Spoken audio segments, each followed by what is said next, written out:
किस तरह का ऑर्गेनाइजेशन सेटअप होता है टेक्निकल राइटिंग का, रिसर्च पेपर्स क्या है, गुड रिसर्च पेपर्स का क्या कैरेक्टरिस्टिक्स है, ठीक है।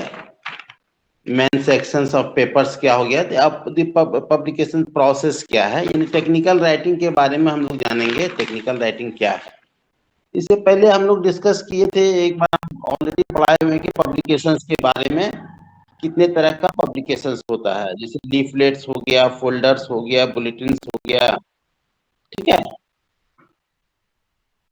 मैगजीन्स हो गया, जर्नल्स हो गया, न्यूज़पेपर्स हो गया, ठीक है। तो जैसे लीफलेट्स होता है, कुछ याद है आप लोगों को? लीफलेट होता है सिंगल प्रिंटेड शीट में जब कोई ब्रीफ इंफॉर्मेशन हम लोग लिखते हैं और उसको फ्री ऑफ कॉस्ट जनरली हम लोग डिस्ट्रीब्यूट करते हैं during exhibitions, during demonstrations, during किसान मेला, ठीक है, स्टॉल्स में पड़ा रहता है, उसको साथ साथ यानी ब्रीफ इंफॉर्मेशन जो होता है उसको आपको लीफलेट्स कहा जाता है। थोड़ा सा इंफॉर्मेशन जैसे और बढ़ाएंगे हम उसमें, थोड़ा सा इंफॉर्मेशन को ब्रॉड करेंगे तो आ जाएगा, और इन इन मोर इंफॉर्मेशन उसमें ऐड करेंगे और उसको सिंगल प्रिंटेड शीट है उसको एक फोल्ड या दो फोल्ड करेंगे तो उसको फोल्डर कहलाता है, ठीक है। और मोर इंफॉर्मेशन देंगे, मोर इंफॉर्मेशन जैसे 12 पेज, 15 पेज, 20 पन्ना का लिखेंगे डिटेल्स इंफॉर्मेशन, तब बुलेटिन्स में आ जाता है, बुलेटिन्स। अब जैसे राइस के बारे में, कोई क्रॉप के बारे में, किसी के बारे में या किसी पर्टिकुलर टेक्नोलॉजी के बारे में डिटेल्स हम करते हैं, बुलेटिन्स आ जाता है। मैगजीन्स हो गया, मैगजीन्स में जनरल आर्टिकल लिखा जाता है मैगजीन्स में, जैसे कोई भी कुरुक्षेत्र ले लीजिए, योजना ले लीजिए, या अपने यूनिवर्सिटी का आधुनिक किसान ले लीजिए, जनरल आर्टिकल्स लिखा जाता है उसमें। और जनरली जनरल आर्टिकल्स फार्मर्स के बीच में लिखा जाता है, यानी जो उसका बहुत सिंपल लैंग्वेज में लिखा था, जैसे आधुनिक किसान है, फार्मर्स के लिए डेडिकेटेड मैगजीन्स है अपने यूनिवर्सिटी का।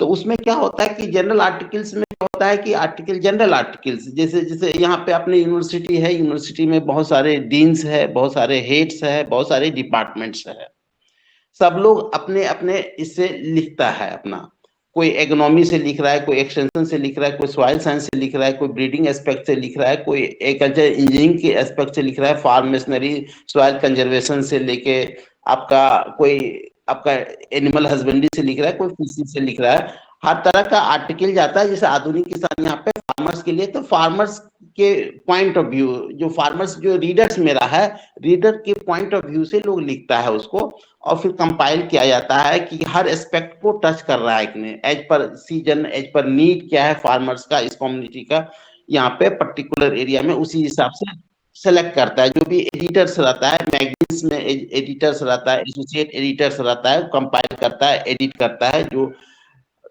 जो भेजा जाता है आर्टिकल्स, ठीक है। उसके बाद पब्लिकेशंस होता है, तो जनरल आर्टिकल हो गया। फिर एक जर्नल्स आता है, इसमें पब्लिकेशंस में एक जर्नल्स आता है। जर्नल्स में क्या होता है, साइंटिफिक वर्क, साइंटिफिक राइटिंग लिखा जाता है, साइंटिफिक राइटिंग पब्लिश होता है, टेक्निकल राइटिंग पब्लिश होता है, जर्नल रिसर्च से रिलेटेड। तो आज हम लोग टेक्निकल राइटिंग और साइंटिफिक राइटिंग के बारे में ही डिस्कस करेंगे, ओके। तो इसमें है क्या कि आईसीआर ने इंट्रोड्यूस किया technical writing and communication skills of under graduate and post graduate course curriculum in all the faculties of agriculture universities, ठीक है। 15 कमिटी में इंट्रोड्यूस किया टेक्निकल राइटिंग। इसका पर्पस क्या था, to equip the student with skills to write dissertation and scientific research paper. कैसे आप dissertation लिखिएगा, कैसे थीसिस लिखिएगा और साइंटिफिक रिसर्च पेपर, इसको इक्विप करना है, पर्पस यही है टेक्निकल राइटिंग और साइंटिफिक राइटिंग का। दूसरा इंपॉर्टेंट है कि to develop their much needed communication skills, ठीक है। हम लोग पूरे चैप्टर ही कम्युनिकेशन स्किल्स का पढ़ रहे हैं, कम्युनिकेशन स्किल्स क्या है, फिर सारा चीज उसी पे फोकस कर रहे हैं। तो टेक्निकल राइटिंग में भी इंप्रूव करता है, क्या करता है, डेवलप करता है, क्या कम्युनिकेशन स्किल्स करता है। तो most important qualities of technical writing क्या है, क्लैरिटी है, प्रिसीजन है, कॉन्साइजनेस है, एंड ऑब्जेक्टिविटी है, क्लैरिटी होना चाहिए। जैसे एबीसी ऑफ जर्नलिज्म हम बताए थे, एबीसी ऑफ राइटिंग होता है एक्यूरेसी, ब्रेविटी एंड क्लैरिटी। इसी तरह टेक्निकल राइटिंग पे इस पे एम्फेसिस दिया जाता है, किस तरह का है, ठीक है। यानी इसका मतलब हो गया कि technical writing is objective in approach होना चाहिए, डील्स विथ फैक्चुअल इंफॉर्मेशन, जो फैक्ट है, ठीक है। यूज सिंपल लैंग्वेज यूज करेंगे and cater primary to intellect, जो पढ़ा लिखा है, क्योंकि साइंटिफिक कम्युनिटी के लिए है, आम यानी फार्मर्स के लिए नहीं लिखा जाता है टेक्निकल राइटिंग। साइंटिफिक इंटेलेक्चुअल जो पर्सन होता है, साइंटिफिक कम्युनिटी के को ध्यान में लिखा जाता है। यानी जो टेक्निकल राइटिंग हम लोग लिखते हैं in its most pure form shall be found in, आप जैसे आप लोग पीजी के बाद डॉक्टरल कीजिएगा तो उसमें पाया जाता है, यानी मोस्ट इंपॉर्टेंट है कि टेक्निकल राइटिंग का वहां पे पाया जाता है। तो टेक्निकल राइटिंग में रिसर्च पेपर्स आता है, रिसर्च पेपर्स यानी characteristic of research papers, research paper किस तरह का होना चाहिए। तो पहला इंपॉर्टेंट कैरेक्टरिस्टिक्स है गुड रिसर्च पेपर का कि ओरिजिनलिटी होना चाहिए एंड इनोवेशंस, कुछ इनोवेशंस होना चाहिए। इनोवेशंस ऑलरेडी हम पढ़ाए हुए हैं adoption and diffusion of farm innovations में कि इन्वेंशंस क्या है, इनोवेशंस क्या है, कैरेक्टरिस्टिक्स ऑफ इनोवेशंस किस तरह का होना, इनोवेटिवनेस क्या होता है, इनोवेटर्स क्या है। तो ओरिजिनलिटी होना चाहिए, जो पेपर होता है ओरिजिनल होना चाहिए, और इनोवेशन आप क्या नया किए हैं उसमें। जो ऑलरेडी जो डिसर्टेशन होता है, थेसिस होता है पीजी पीएचडी का, या जो हम रिसर्च कोई प्रोजेक्ट लेते हैं, तो उस पे जो हम काम करते हैं उसका जो फाइंडिंग्स आता है, उसमें से जो निकल के आता है नया चीज आता है, तो रहना चाहिए, ओरिजिनलिटी रहना चाहिए आपके पेपर का, और इनोवेशंस रहना चाहिए कुछ। और जो भी आपका पेपर्स है तो सिग्निफिकेंट होना चाहिए साइंटिफिक प्रॉब्लम्स का, यानी जो सिग्निफिकेंट साइंटिफिक प्रॉब्लम, कोई प्रॉब्लम्स लेके ही हम प्रोजेक्ट शुरू करेंगे, रिसर्च प्रोजेक्ट जो प्रॉब्लम्स है उसके हिसाब से ऑब्जेक्टिव डिसाइड करेंगे, फिर हम लोग काम करेंगे उसको। जो भी रिसर्च पेपर हो टेक्निकली साउंड होना चाहिए, किस तरह का होना चाहिए, टेक्निकली साउंड होना चाहिए। Logical development in communicating information, और वेल रिटन होना चाहिए, यानी आपका जो भी वेल रिटन का मतलब होता है कि ग्रामर गुड होना चाहिए, स्पेलिंग्स गुड होना चाहिए। ये सब 4-5 कैरेक्टरिस्टिक्स है गुड रिसर्च पेपर्स का। अब इंपॉर्टेंट इसमें हम लोगों को टेक्निकल राइटिंग में जो आता है बराबर की ऑर्गेनाइजेशन ऑफ टेक्निकल राइटिंग, यानी मेन सेक्शंस जो जो होता है टेक्निक क्या है। अब जैसे इंपॉर्टेंट, सबसे इंपॉर्टेंट है आपका उसमें टाइटल्स, यानी जो organisation of research technical writing में जो रिसर्च पेपर्स है, main sections of research papers इस तरह का भी आता है। तो उसमें से एक पहला इंपॉर्टेंट होता है टाइटल, दूसरा है आपका ऑथर्स, इंस्टीट्यूशंस, तीसरा है एब्स्ट्रैक्ट, ठीक है, चौथा है इंट्रोडक्शंस, पांचवा है रिसर्च मेथडोलॉजी, जिसको मटेरियल्स मेथड्स कहते हैं या एक्सपेरिमेंटल भी कहते हैं। नेक्स्ट है रिजल्ट्स, उसके बाद डिस्कशंस है, उसके बाद कंक्लूजन्स होता है, उसके बाद एक्नॉलेजमेंट होता है, उसके बाद रेफरेंसेस होता है, उसके बाद अपेंडिक्स होता है। इतना मेन सेक्शंस है आपका पेपर्स का, यानी ऑर्गेनाइजेशन ऑफ टेक्निकल राइटिंग में इतना सेक्शंस हुआ करता है, ठीक है। अब है कि टाइटल क्या होता है। टाइटल कोई भी रिसर्च पेपर्स आपका है, रिसर्च का उसका जो प्रोजेक्ट है, रिसर्च टाइटल क्या होता है, should be comprehensive with minimum number of words. जो टाइटल्स हम लोग लिखते हैं पेपर में, टेक्निकल राइटिंग में जो जर्नल्स में हम लोग लिखते हैं पेपर, उसका जो टाइटल होना चाहिए 12 से 15 वर्ड में ही होना चाहिए, बहुत लेंथी नहीं होना चाहिए, ठीक है। कितना वर्ड्स का होना चाहिए, बराबर पूछता है कि जो टाइटल होना चाहिए कितने वर्ड का होना चाहिए, 12 से 15 वर्ड्स का होना चाहिए। Should be comprehensive with minimum number of words का होना चाहिए। Clearly convey the domain and intent of the research, जो आपको क्लियरली इंडिकेट करे कि आपके यानी किस पे काम किए हैं, किस तरह के काम किए हैं, यानी क्लियर हो जाए, टाइटल से ही क्लियर हो जाए कि काम किस तरह का अंदर में है, ठीक है। दूसरा इंपॉर्टेंट इसके बाद पेपर में लिखा जाता है बायलाइन में आपका ऑथर्स, यानी ये जो रिसर्च वर्क है, जो पेपर्स है, इसका ऑथर कौन है, किसके द्वारा इस पेपर पे काम किया गया है। दूसरा क्या इंपॉर्टेंट होता है, ऑथर्स।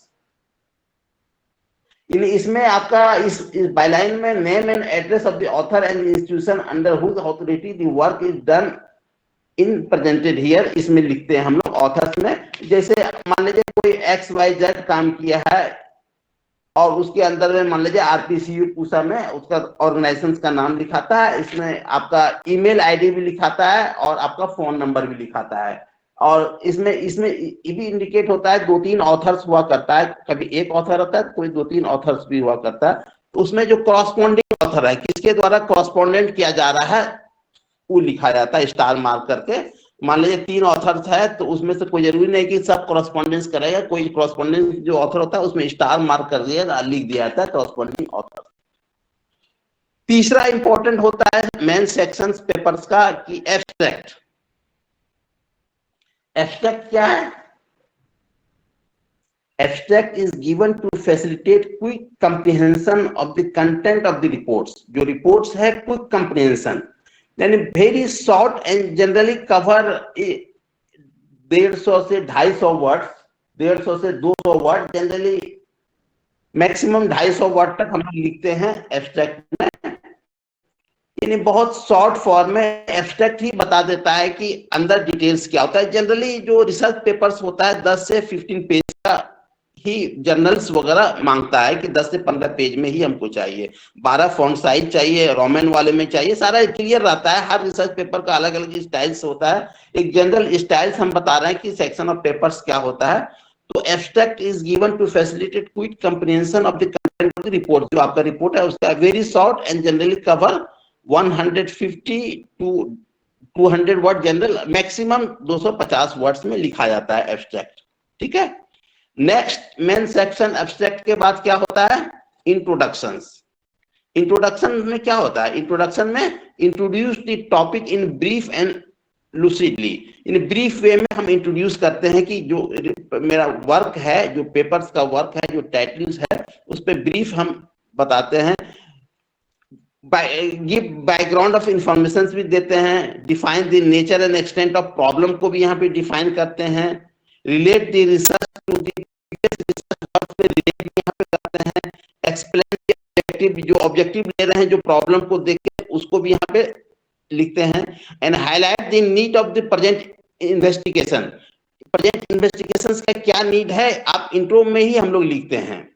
यानी इंट्रो में क्या होता है, introduce the topic in brief बताते हैं, बैकग्राउंड इंफॉर्मेशन देते हैं, nature and extent of problem के बारे में डिस्कस करते हैं, relate the research to previous research, उसको वहां पे रिलेट करते हैं, एक्सप्लेन द ऑब्जेक्टिव्स, ऑब्जेक्टिव जो प्रॉब्लम्स है उसका जो ऑब्जेक्टिव्स है उसको एक्सप्लेन करते हैं यहाँ पे, और highlight the need for the present investigation. क्या नीड एंड इंपॉर्टेंस है इस इन्वेस्टिगेशन का, हम लोग इंट्रोडक्शन में ही डील करते हैं। ठीक है, उसके बाद नेक्स्ट आता है review of literature. Review of literature, ठीक है, review of literature organisation of technical writing में आता है। रिव्यू लिटरेचर कुछ रिसर्च पेपर्स में रहता है शुरू में, ठीक है, अब कुछ में नहीं रहता है। रिव्यू लिटरेचर को करता खाली रेफरेंसेस रहता है लास्ट में। तो रिव्यू ऑफ लिटरेचर क्या आता है, review of literature make a survey of available literature relating to topic of, जो हम जिस पे रिसर्च किए हुए हैं इससे रिलेटेड, इससे पहले कहाँ कहाँ रिसर्च हुआ और उसका क्या फाइंडिंग्स है, उसको कोरिलेट हम लोग करते हैं, उसको रिव्यू ऑफ लिटरेचर में लिखते हैं कि इस टॉपिक से रिलेटेड मान लीजिए rice production technology, knowledge of rice production technology of farmers के बारे में हम करना है, and retention of knowledge of farmers about improved rice production technology। ठीक है, तो फार्मर्स का ट्रेनिंग के प्रति जो इम्प्रूव राइस प्रोडक्शन टेक्नोलॉजी, इससे पहले काम क्या हुआ, क्या फाइंडिंग्स आया, गेन इन नॉलेज किस तरह का हुआ, रिटेंशन इन नॉलेज क्या हुआ, ठीक है, उसका चेंज इन एटीट्यूड किस तरह का हुआ, एडॉप्शन किस तरह का हुआ, इस पे काम इस तरह का मान लीजिए पहले हुआ है जो हम अभी काम कर रहे हैं, तो उससे रिलेटेड हम लोग रिव्यू एंड लिटरेचर पे लिखते हैं। ठीक है, क्लियर हो रहा है दिव्या? दिव्या राज सर, रिव्यू आर्टिकल समझ में आ रहा है? Yes sir. ओके, अनिकेत कुछ बोल रहे थे? सर रिव्यू आर्टिकल तो सर ओरिजिनल रिसर्च से अलग होता है ना? हाँ हाँ, रिव्यू आर्टिकल अलग होता है, यानी उसमें किसी का भी रिसर्च पेपर जो फाइंडिंग्स है सबको रिव्यू करके, अब जैसे हम रिव्यू आर्टिकल में आप बैठे बैठे आप भी लिख सकते हैं रिव्यू आर्टिकल, हम भी लिख सकते हैं, कोई काम नहीं भी किया तो रिव्यू आर्टिकल उसको लिख सकता है वो। ठीक है, मान लीजिए हम बैठ के लाइब्रेरी चले जाए 10 साल 20 साल का देख लें कि इस फला जर्नल्स में क्या काम हुआ है, मान लीजिए एक्सटेंशन में या इकोनॉमी में किस तरह का काम हुआ है, एक्सटेंशन में किस किस फील्ड में काम हुआ है। ठीक है, 10 साल के पीरियड में doctor Rajendra Prasad agriculture university में एक्सटेंशन डिपार्टमेंट ऑफ एक्सटेंशन में जितना भी थेसिस हुआ है, रिसर्च वर्क हुआ है, किस तरह का हुआ, किस फील्ड में हुआ, कम्युनिकेशन में किस तरह का हुआ, कम्युनिकेशन में भी ओरल में क्या हुआ, रिटर्न में क्या हुआ, नॉन वर्बल में कितना हुआ, एडॉप्शन डिफ्यूजन पे कितना हुआ है, पब्लिक एडमिनिस्ट्रेशन पे कितना हुआ, एंटरप्रेन्योरशिप डेवलपमेंट पे कितना हुआ है। इस तरह का हम रिव्यू कर सकते हैं आराम से, हम आप कभी भी कोई भी कर सकता है review articles. Okay, clear Aniket? Yes sir. हाँ हाँ, हम आप कर सकते हैं रिव्यू आर्टिकल, लाइब्रेरी में बैठ के 10 साल का किसी का भी काम किए हुए को कर सकते हैं, कोई दिक्कत नहीं है। अब नेक्स्ट इंपॉर्टेंट होता है मटेरियल्स एंड मेथड्स। ठीक है, जिसको सोशल साइंस में हम लोग का एक्सटेंशन में रिसर्च मेथोडोलॉजी कहा जाता है। ठीक है, रिसर्च मेथोडोलॉजी क्या होता है, यानी किस तरह का हम काम करना है, यानी इसका मतलब होता है कि यानी यानी इसमें किस तरह का लोकेल ऑफ रिसर्च मेरा कहां पे रहेगा, local of in selection of district, selection of block, selection of villages, selection of respondents कैसे हम सेलेक्ट करेंगे, टोटल नंबर ऑफ रिस्पोंडेंट्स मेरा क्या रहेगा, कौन कौन सा वेरिएबल्स हम यूज करेंगे, डिपेंडेंट वेरिएबल्स कौन है, इंडिपेंडेंट, जो टॉपिक मेरा रिसर्च टॉपिक है उससे रिलेटेड कौन सा डिपेंडेंट वेरिएबल है, जैसे improve gain in retention of rice production technology पर अगर हम काम कर रहे हैं फार्मर्स के बीच में, तो यहाँ नॉलेज हो जाएगा डिपेंडेंट वेरिएबल। इसी तरह एटीट्यूड अगर पे काम करेंगे एटीट्यूड हो जाएगा, एडॉप्शन हो जाएगा, एडॉप्शन हो जाएगा।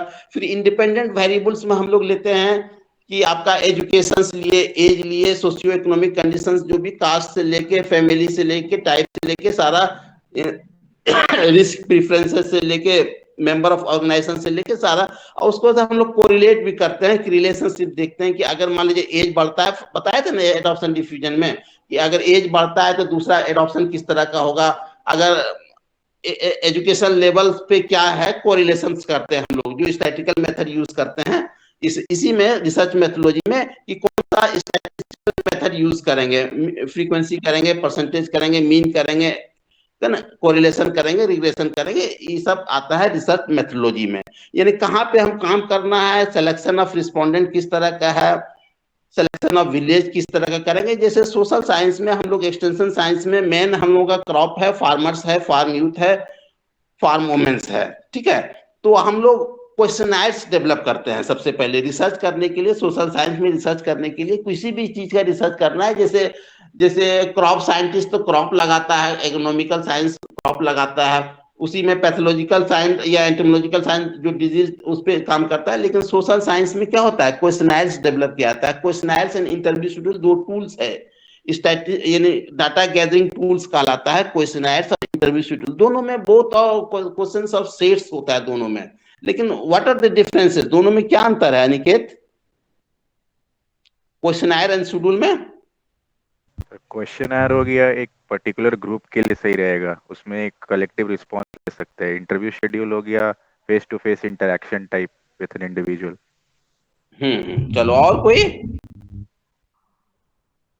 एनीवन?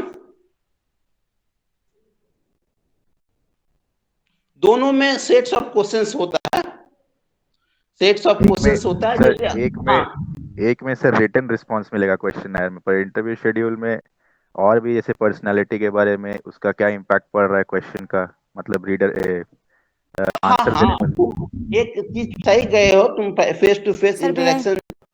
बोलो सृष्टि। क्वेश्चनर में पर्पस डाटा कलेक्ट करना होता है सर। हाँ, दोनों का पर्पस डाटा कलेक्शन है। इंटरव्यू में फेस टू फेस इंटरेक्शन होता है, फेस टू फेस डाटा मतलब जो उनसे हमें इंफॉर्मेशन चाहिए होता है कलेक्ट करते हैं। हाँ, सही पकड़े। मेन डिफरेंस है कि दोनों में सेट्स ऑफ क्वेश्चंस होता है। लेकिन इंटरव्यू शेड्यूल्स में क्या होता है, face to face data collection करते हैं। हम रिसर्च कर रहे हैं तो हम खुद जाके डाटा कलेक्ट कर रहे हैं फेस टू फेस, ठीक है। या जो भी मेरा अंडर में जो वर्कर्स है, साइंटिफिक वर्कर है, वो जाके डाटा कलेक्ट कर रहा है फेस टू फेस, ठीक है। इससे क्या होता है, जबकि क्वेश्चनायर्स में क्या होता है, डिस्ट्रीब्यूट कर दिया जाता है। अगर कोई ट्रेनिंग चल रहा है तो जैसे हमको ट्रेनिंग का इफेक्टिवनेस पे रिसर्च करना है, जैसे हम यहाँ पे एक दो डोली में भी किए हैं बहुत सारा, तो ट्रेनिंग के इफेक्टिवनेस में करना है तो जिस चीज का, मान लीजिए स्पाइसेस प्रोडक्शन पे कोई ट्रेनिंग चल रहा है या मिल्क प्रोडक्शन पे कोई ट्रेनिंग चल रहा है, मान लीजिए 25 फार्मर्स रिस्पोंडेंट्स है, सबसे पहले हम क्वेश्चनायर बना लेते हैं इस कंडीशन में, ठीक है। तो क्वेश्चनायर्स में होता है क्या कि जब पढ़ा लिखा कोई रिस्पोंडेंट्स है तो वो खुद भर सकता है, ठीक है। तो हम लोग क्या करते हैं कि ट्रेनिंग के पहले उसको डिस्ट्रीब्यूट कर दिए जाते हैं, फिर आधा घंटा 1 घंटा में कहते हैं कि हमको दे दीजिए, ले लिए कि ट्रेनिंग के पहले नॉलेज क्या था, एटीट्यूड क्या था, एडॉप्शन सिंबॉलिक किस तरह का इसका ही था। फिर ट्रेनिंग हो गया, 2 से 3 दिन हो गया, तो ट्रेनिंग के बाद हम ले लीजिए, फिर वही सेम जो क्वेश्चनायर्स था उसको हम सेम उसको दिए, फिर उससे ले लिए। तो इससे हमको अंतर पड़ गया कि ट्रेनिंग के पहले क्या था, ट्रेनिंग के बाद उसका नॉलेज किस तरह का था, एटीट्यूड में कितना चेंज हुआ, ट्रेनिंग में क्या क्या हुआ, उस तरह का सिंबॉलिक एडॉप्शन किस तरह का उसका डेवलप हुआ, ये भी हो जाता है।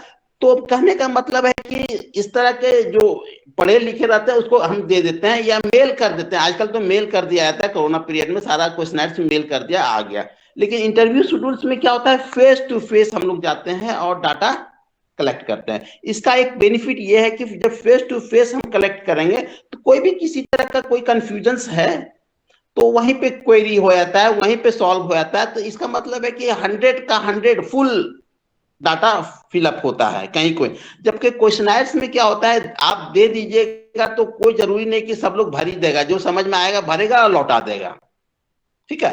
तो पूरे नहीं आ पाता है। तो इसमें हम लोग रिसर्च मेथोलॉजी में, यानी जो आपका क्वेश्चनर्स है या इंटरव्यू शेड्यूल है, डाटा गैदरिंग टूल्स है। अब हम लोग डाटा गैदर कर लिए रिसर्च मेथोलॉजी में आप कर लिए, तो आप क्या करेंगे, उसका टेबल बनाएंगे। जो डाटा मेरा क्वेश्चनर या इंटरव्यू शेड्यूल का फिलअप हो गया तो हम लोग क्या करते हैं, टेबल बनाते हैं। अब एज का बनाते हैं कि 100 फार्मर्स का हम डाटा लिए थे, एज का क्या क्या, कितने फार्मर्स का एज क्या है, तो उसका मीन लिख देते हैं कि एवरेज फार्मर्स का क्या एज है। उसको फिर हम लोग करते हैं कि लो, मिडिल एज और ओल्ड एज कैटेगरी में बांट देते हैं, ठीक है। इसी तरह एजुकेशन का भी निकल जाएगा, इसी तरह आपका सोशियो इकोनॉमिक कंडीशन जो भी है अपना सारा डिटेल्स निकल जाता है, क्रॉपिंग इंटेंसिटी से जो भी हमको लेना है जिससे रिलेटेड वो सारा निकल जाता है। तो हम लोग टेबुलेशन के फॉर्म में टेबल बनाते हैं। टेबल बना दिए, टेबल बनने के बाद क्या होता है, रिजल्ट्स उसमें लिखाता है कि ये रिजल्ट्स आया इस क्वेश्चनर के सर्वे से, इस तरह के में रिजल्ट्स ये आया टेबल के बाद। तो रिजल्ट्स जब हम लोग लिखते हैं कि मोस्ट ऑफ द फार्मर किससे बिलोंग था, इस एज ग्रुप का था, हाईली एजुकेटेड था, कॉस्मोपोलिटन था, इतना था, ठीक है, इस तरह का सारा आपका रिजल्ट्स में आ गया। तो रिजल्ट्स के बाद हम लोग डिस्कशन करते हैं कि ऐसा क्यों है, यानी उस रिजल्ट पे डिस्कशंस करते हैं। प्रीवियस जो रिव्यू ऑफ लिटरेचर में और है तो उसका डिस्कशंस करते हैं कि जो रिजल्ट्स मेरा आया किसके फेवर्स में है, इससे पहले जिसने काम किया किस तरह का है, डिस्कशंस करते हैं कि ऐसा है तो क्यों आया, ऐसा है तो क्यों आया। तो डिस्कशंस उसमें पार्ट में लिखते हैं डिस्कशंस, ठीक है। इसके बाद जो मेन सेक्शंस ऑफ पेपर है, डिस्कशंस के बाद आता है कंक्लूजन्स, कि पूरे जैसे एब्स्ट्रैक्ट में आपका जैसे रिजल्ट्स में क्या मोस्ट इंपॉर्टेंट है आपका, इसमें क्या करते हैं, कंक्लूजन्स में कंक्लूड करते हैं कि इस रिसर्च फाइंडिंग्स का क्या, यानी इस रिसर्च फाइंडिंग का क्या कंक्लूजन निकला, किसके लिए बेनिफिशियल्स है, इस फाइंडिंग किसके सूट करता है, किसके लिए इस पे मेजर एम्फेसिस, किसके लिए रिकमेंडेशंस क्या है, यानी इस पे कंक्लूजन पे फोकस करते हैं कि ओवरऑल कंक्लूड ये रहा कि इस तरह का है। तो कंक्लूजन पार्ट हो गया। कंक्लूजन के पार्ट के बाद मेन सेक्शन जो पेपर्स का होता है एक्नॉलेजमेंट का। एक्नॉलेजमेंट में मतलब क्या होता है, आप जो रिसर्च पेपर्स बनाए तो बहुत सारा डाटा कलेक्शन, बहुत सारे का हेल्प लिए, मान लीजिए केवीके का हेल्प लिए, एग्रीकल्चर यानी गवर्नमेंट स्टाफ का हेल्प लिए, जो भी एक्नॉलेज करते हैं उसको। उसके बाद लास्ट में है रेफरेंसेस। रेफरेंसेस में होता है कि जो रिजल्ट डिस्कशंस में जो हम जो ये करते हैं कि जो रिजल्ट्स आया ये किसके, कोई मान लीजिए रिव्यू लिटरेचर में कोई इसके सपोर्ट्स में, this finding support the finding of ये है, इससे पहले जो रिसर्च उसको कोई रिसर्च फाइंडिंग्स आता है कंट्राडिक्ट करता है कि आपका जो रिजल्ट आया उससे जस्ट उलट है, कंट्राडिक्ट है। तो जितने भी हम लोग रिव्यू लिटरेचर्स करते हैं, जितने भी का हम लोग मेंशंस करते हैं अपने रिसर्च पेपर में, सबका रेफरेंसेस देते हैं कि ये रेफरेंसेस में कैसे लिखाता है। रेफरेंसेस में सबसे पहले नाम लिखा जाता है, ठीक है, नाम लिख दिए। उसके बाद ब्रैकेट में ईयर लिखा जाता है, ओके। उसके बाद फुल स्टॉप के बाद प्रॉब्लम्स लिखा जाता है जिसने काम किया है, ठीक है। उसके बाद जर्नल से लिखा जाता है, किस जर्नल में पब्लिश्ड हुआ, जर्नल्स का नाम लिखा जाता है। उसके बाद वॉल्यूम्स लिखा जाता है, ठीक है, वॉल्यूम नंबर जो भी है। उसके बाद लास्ट में पेज लिखा जाता है। तो रेफरेंसेस का लिखने का यही स्टाइल्स है, ठीक है। और लास्ट में, सबसे लास्ट में होता है अपेंडिक्स। अपेंडिक्स जनरली थेसिस वगैरह में होता है, पेपर वगैरह में हम लोग अपेंडिक्स नहीं डालते हैं, लेकिन पेपर्स वगैरह में कुछ आपका चार्ट्स वगैरह है, कुछ ग्राफ्स वगैरह है, तो हम लोग अपेंडिक्स में डाल देते हैं उसको, ठीक है। तो मेन सेक्शन ऑफ पेपर्स जो भी है क्या हो गया, टाइटल्स हो गया, ऑथर्स इंस्टीट्यूशंस हो गया, ऑथर इंस्टीट्यूशंस के बाद एब्स्ट्रैक्ट्स हो गया। एब्स्ट्रैक्ट के बाद कुछ जर्नल्स में कीवर्ड्स भी आता है, कीवर्ड्स भी एक हेडिंग होता है, कीवर्ड्स जो आपका मेन आपका प्रॉब्लम्स है, ऊपर जो टाइटल है उसी में से 3 से 4 वर्ड में, 4 से 5 वर्ड में कीवर्ड लिखा जाता है, कौन कौन कीवर्ड है।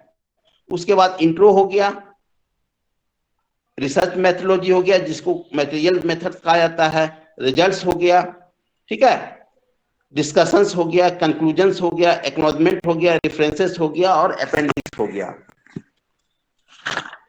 ठीक है। अमर प्रेम, यस सर। समझ में आया कुछ yes sir. Technical writing? Sir इसमें इवैल्यूएशन प्रोसेस कौन से वाले स्टेप में आएगा? इवैल्यूएट करते हैं हम लोग ना। यस सर, तो कौन से स्टेप में आ जाएगा?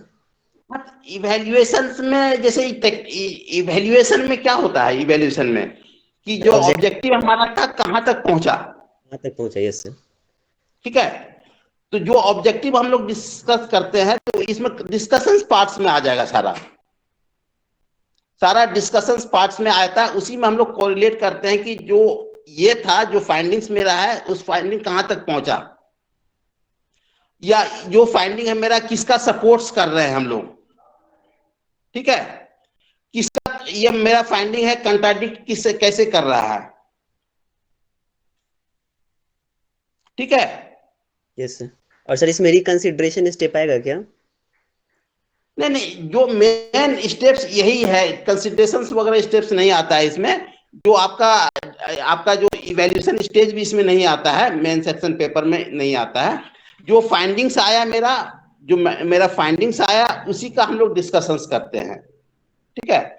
आप जैसे इवैल्यूएशंस वगैरह वो एडॉप्शन स्टेजेस में जब करते हैं तो उस समय आता है। इसमें जो मेन पेपर्स का, टेक्निकल पेपर्स का बता रहे हैं, टेक्निकल राइटिंग्स का बता रहे हैं हम कि पेपर में कौन कौन सा मेन सेक्शंस होता है। यहाँ पे इवैल्यूएशंस का अलग से कोई हेडिंग नहीं होता है, यानी जो फाइंडिंग्स आया मेरा उसको रिजल्ट्स लिखते हैं, उसको डिस्कस करते हैं कि फाइंडिंग कैसे क्या आया, उसको लास्टली कंक्लूड करते हैं, जैसे एब्स्ट्रैक्ट करते हैं वहां पे, यहाँ पे कंक्लूड करते हैं, ठीक है। Okay sir.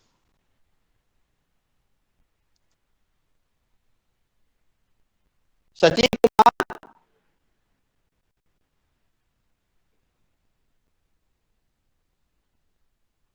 Yes sir. समझ में आया कुछ? Yes sir. 116 Divyani Nanda, yes sir. समझ में आया कुछ? Yes sir. अच्छा ठीक है। Zubeen 121, yes sir. ठीक है। इसमें अब है कि पब्लिकेशन प्रोसेस, ठीक है, आपने रिसर्च पेपर लिख लिया, अब उसको पब्लिश कराना है। बहुत सारे जर्नल्स है, आपका जो टॉपिक है, जिस फील्ड में आपने काम किया है, उस फील्ड का आपको चूज करना पड़ेगा कि कहाँ कहाँ कौन सा जर्नल इस फील्ड में छपता है। तो वहां पे हम लोग क्या करते हैं, तो उस जर्नल्स को पहले भेजते हैं, सबमिट करते हैं, ठीक है। सबमिट कर दिए पेपर्स किसी जर्नल में, सबमिट करने के बाद क्या होता है, रिव्यू करता है। वहां पे जो एडिटोरियल बोर्ड्स होता है, चीफ एडिटर, एसोसिएट एडिटर, सारा एडिटोरियल बोर्ड होता है, उसको क्या करता है, रिव्यू के लिए भेज दिया जाता है उस पेपर को। रिव्यू में क्या क्या देखा जाता है, रिव्यू में ओरिजिनिटी देखा जाता है, जो हम बताए थे कि आपका पेपर्स में जो इंपॉर्टेंस है कि आपका जो ओरिजिनिटी है, कुछ इनोवेशंस है कि नहीं, सिग्निफिकेंट साइंटिफिक प्रॉब्लम लिया कि नहीं, टेक्निकली साउंड है कि नहीं, logically development in communication information है कि नहीं, वेल रिटन लिखा है कि नहीं, स्पेलिंग्स वगैरह, ग्रामर वगैरह, ये सब है आपका रिव्यू में देखा जाता है। और फिर ओवरऑल ये भी देखा जाता है कि जो है कि नया है, ओरिजिनिटी है, प्लेगरिज्म वगैरह कि कहीं से डुप्लीकेसी तो नहीं है, प्लेगरिज्म वगैरह भी इसमें सॉफ्टवेयर आता है, तो उसमें लिख दिया जाता है। आजकल तो जर्नल लिख देता है कि प्लेगरिज्म इतना से नहीं चाहिए, 20% मैक्सिमम चाहिए, 25% मैक्सिमम, हर जर्नल अपना क्लियर कट लिख देता है कि प्लेगरिज्म फ्री होना चाहिए। प्लेगरिज्म यानी 80% आपका ओरिजिनिटी रहना चाहिए, 20% प्लेगरिज्म रहेगा तो चलेगा, ठीक है। तो रिव्यू में ये होने के बाद, रिव्यू अगर देखता है कि पेपर ठीक ठाक है, सारा चीज है, तो रिकमेंड कर देता है, ठीक है, चला गया वो। अगर नहीं रिव्यू में, तो लिख देता है कि रिवाइज, ये आप में प्रॉब्लम है, जो आपका स्टेप्स हम बताए पेपर्स का, टाइटल से लेके, एब्स्ट्रैक्ट से लेके, इंट्रोडक्शन से लेके, सारा में वो जो रिव्यूअर रहता है वो लिखता है कि आपको एब्स्ट्रैक्ट को थोड़ा सा रिवाइज कीजिए, या फाइंडिंग डिस्कशंस को लिखिए। तो जो भी कमेंट्स होता है उसको रिवाइज करने के लिए भेज दिया जाता है। फिर आ जाता है, जो भेजा है उसके पास आ जाता है कि ये फील्ड में आपको रिवाइज करना है। फिर उनके पास जाता है, जब देखता है कि सारा चीज रिवाइज कर लिया है, तब उसको पब्लिकेशन क्यू में लगा दिया जाता है। कि पब्लिकेशन क्यू में इस तरह का कि कोई जर्नल साल में एक बार छपता है, कोई साल में 2 बार छपता है, कोई साल में 3 बार छपता है, कोई 4 बार छपता है, कोई मंथली भी है, ऑनलाइन जर्नल्स वगैरह। तो क्यू में लगा दिया, जैसे क्यू आया तो आपका क्यू में, ठीक है। तो उसके बाद क्यू में लगने के बाद उसमें प्रूफ रीडिंग वगैरह भी सब किया जाता है, कि जो प्रूफ है जो आया है, जो कंपाइल जो करता है टेक्निकल टीम, उसको प्रूफ रीडर्स रहता है कि जो ऑलरेडी जो रिवाइज करके मेरे पास आया, उस हिसाब से फिर फाइनल है कि नहीं। तो उसके बाद तब पब्लिकेशंस होता है, ठीक है। तो इसमें भी पब्लिकेशंस में, अच्छा जर्नल में आपका साल भर भी लग जाएगा, और ऐसे भी 5-6 महीना कम से कम लग ही जाता है पूरे प्रोसेस में, पब्लिकेशन प्रोसेस में, रिसर्च पेपर्स के। ज्योति झा,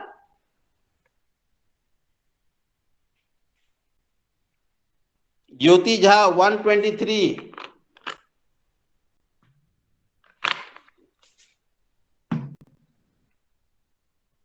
सतीश कुमार, यस सर।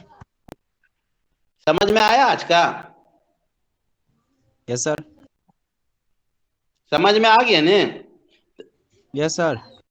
हाँ, तो अब आप लोग, हम नेक्स्ट क्लास से पूरे कोर्स का पूछेंगे। नेक्स्ट क्लास में हम सेमिनार एंड कॉन्फ्रेंस को कैसे ऑर्गेनाइज करते हैं उसके बारे में डिस्कस करेंगे, ठीक है।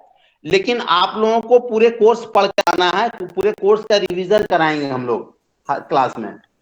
क्या रेडी हो? प्रेजेंटेशन वाला ही बाकी है। हाँ, प्रेजेंटेशन वाला इसलिए बाकी है, तो 15 नवंबर को आ रहे हो, तब प्रेजेंटेशन का कराएंगे वहीं पे। Okay sir. इसीलिए हम लोग बाद में उसको ले गए हैं प्रेजेंटेशन को। 15 नवंबर से जब ऑफलाइन चलेगा तो वहीं पे प्रेजेंटेशन स्किल्स है, उसमें प्रेजेंटेशन असाइनमेंट टॉपिक देंगे, impromptu presentation, individual presentation, group presentation, ठीक है। ये तो पासवान जी पढ़ाए होंगे ने? नहीं सर, नहीं हुआ था। नहीं हुआ है? नहीं हुआ होगा तो पढ़ा देंगे हम सर लोग, हो कोई गया दिक्कत है, नहीं। हो गया है, वही हो गया ना प्रैक्टिकल। हाँ सर, हो गया प्रेजेंटेशन। प्रैक्टिकल बचा हुआ है उसका। यस सर, प्रैक्टिकल नहीं हुआ। अब प्रैक्टिकल तो कराएंगे, तुम लोग आओगे तब हम लोग कराएंगे प्रैक्टिकल। तो सेमिनार कॉन्फ्रेंस भी हो गया है क्या? नहीं सर, उसको हम नेक्स्ट क्लास में बताएंगे। और आप लोग का पूरे महीना हम रिविजन भी कराएंगे, समझ गए ना। 15 नवंबर तक रिवीजन कराएंगे, 15 नवंबर से आप लोग आएंगे तो प्रैक्टिकल वे प्रेजेंटेशंस वगैरह कराएंगे। अभी टॉपिक हम लोग डिसाइड कर रहे हैं, सारा फाइनलाइज करके 2-3 दिन में टॉपिक्स भेज दिया जाएगा, असाइनमेंट टॉपिक, ठीक है। और 102 में क्या बचा हुआ है?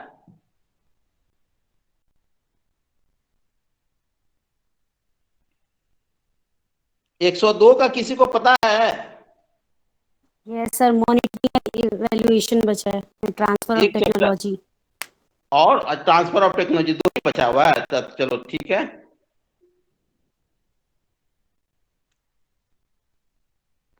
चलो सेकेंड हाफ में भी क्लास है।